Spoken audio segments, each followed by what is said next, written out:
여러분 안녕하십니까? 대한민국의 자유민주 체제를 지키기 위함에 노심초사하고 계시는 시민 여러분, 그리고 해외에서 이 방송을 시청하시는 해외 동포 여러분, 이 사회자가 나이든 아무개라고 이렇게 소개할 때 제가 가슴이 철렁했습니다.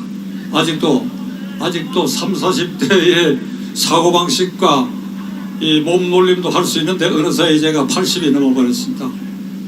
세월이 이렇게 쏜살같이 지나버리고 말았습니다.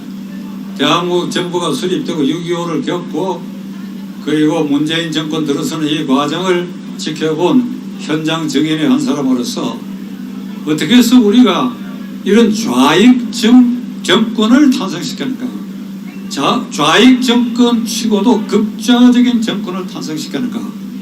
문재인 대통령과 그 실세들은 이제 나라가 폐기 처분된 91년에 구소련이 붕괴됨으로써 공산주의는 아주 땅바닥에 묻혀진 이런 상태, 중국도 조금은 열려있는 자본주의를 도입하고 있는데 김일성, 김정일, 김정은 3대로 내려오는 극악한 전제군주 체제, 이 200개 지구상의 나라 중에 유일한 이런 황제 스승 체제, 어떻게 저 존재에 대해서 김일성 주체 사상을 이념화해가지고 그리하여 북한에 대해서는 굴종적인 종북 주사파라고 칭해지는 이들이 어떻게 정권을 잡았는가?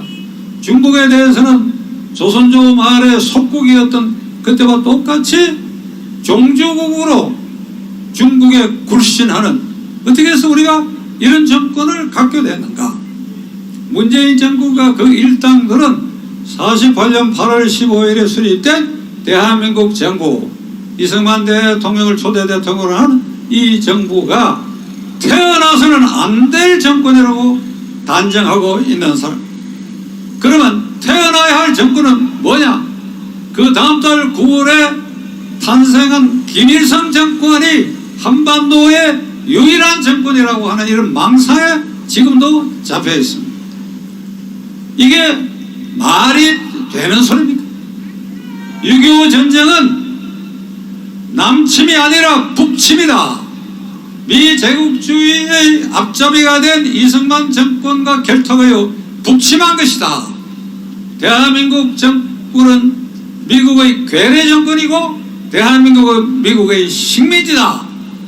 이런 전제에서 이들이 정권을 4년여 동안 잡는 사이에 이 많은 젊은이들에게 역사 교과서를 왜곡하고 정교조를 통해서 교육 내용을 왜곡해가지고 아니 세상에 그 허황된 가짜 김일성 회고록인가를 팔려고 달려드는 이 지경에까지 이르렀습니다.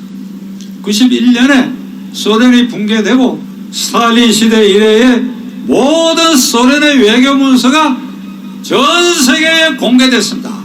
거기에 김일성이가 스탈린의 괴뢰였고 북한 정권 수립은 스탈린의 지시에 의한 것이고 6.25 전쟁은 소련과 중공의 모의 아래 남침한 것이다. 명백히 밝혀지는데도 불구하고 이들은 그 미몽에서 잘못된 꿈에서 아직도 깨어나지 못하고 있습니다. 이번에 문재인 대통령이 바이든 대통령 만나러 갈 때 그 공동성명에 종전선언이라는 걸 넣기 위해서 온갖 공작을 다 했다고 알려져 있습니다. 휴전협정을 평화협정으로 대체하는 데는 그 전 단계에 다른 선언이 필요가 없습니다. 평화협정으로 전환해버리면 그건 전쟁 상태가 끝나는 것인데 평화협정 이전에 정치적 선언으로서 종전선언이라고 하는 것을 꼭 넣자고 로비를 했으나 바이든 대통령에서 단호히 거부됐습니다. 이들의 속셈은 종전선언이 한미 정상회담에서 합의가 되면 전쟁이 끝나는데 유엔군 이름으로 와 있는 미군이 한반도에 주둔할 필요가 있느냐? 미군 나가라, 미군 철수하라, 그래요 한미동맹은 거추장스럽다. 이 단계로 나아가려고 하는 음모 모략이 일단은 좌절됐습니다.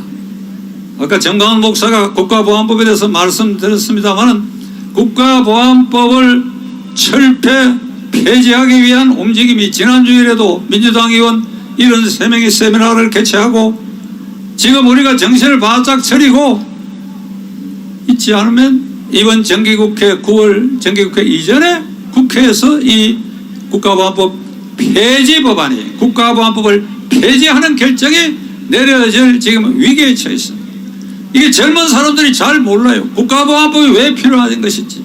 국가보안법은 반국가 단체인 북한의 간첩과 파괴 활동을 막고 처벌하기 위한 것입니다. 저들은 국가보안법이 없어도 형법의 간첩죄를 적용해서 활용할 수 있다고 얘기하는데 형법의 간첩죄는 여러분 잘 새겨들으십시오. 국가와 국가, 대한민국에 적대하는 국가가 보낸 간첩과 파괴 활동을 하는 것에 대해서 예방하고 처벌하는 법입니다. 대한민국 헌법상 한반도의 유일한 정부는 대한민국 정부고 김일성 정권은 반국가 단체입니다. 국가가 아닌 반국가 단체이기 때문에 국가보안법을 없애버리고 나면 북한의 간첩 활동에 대해서 형법으로도 다스리지 못하고 완전히 간첩이 활개치는 그런 나라가 될 것이고 이것은 아주 손쉽게 김정은이로 하여금 서울로 오는 꽃길을 깔아주는 카펫을 깔아주는 결정적 계기가 된다는 사실을 알면 우리 모두가 떨쳐 일어나서 국가보안법을 폐지하려는 자들에 대해서 불화살을 날려야 된다고 생각했습니다. 여러분 어떻게 생각하십니까? 친애하는 애국시민 여러분, 이제 저들은 내년 3월 9일 정권을 연장하기 위해서 모든 가능한 수단 방법을 강구할 것입니다. 야당을 분열시키고 그 틈새에 여차직하면 여권에서 내세우는 대통령 후보가 아무리 해도 이게 당선될 가능성이 없다고 판단된다면 9월 10일 중으로 내각제 개헌을 도모할 위험이 도사리 것입니다. 조금 전에 전 목사님 말씀하셨죠.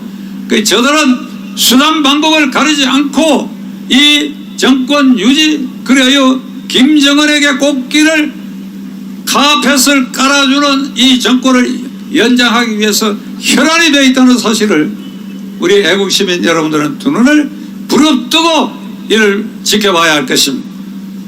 이들은 북한과의 평화쇼에 몰두하고 종전선언에 골몰하고 김정은의 환심을 사는 일에 몰두한 사이에 국민의 민생은 뒷전에 돌려가지고 지금 우리 경제 민생은 어떻게 됐습니까?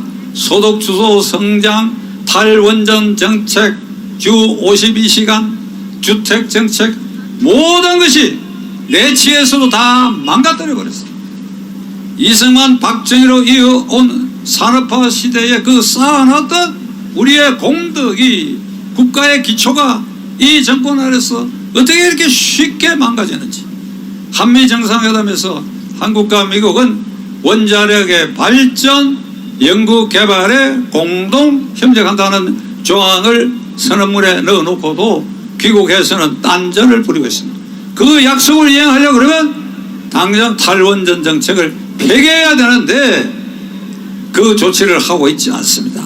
따라서 한미 정상회담에 합의된 내용을 문재인 대통령은 속임수를 쓰려고 하고 있다고 하는 사실도 우리가 명심해 지켜봐야 할 것입니다.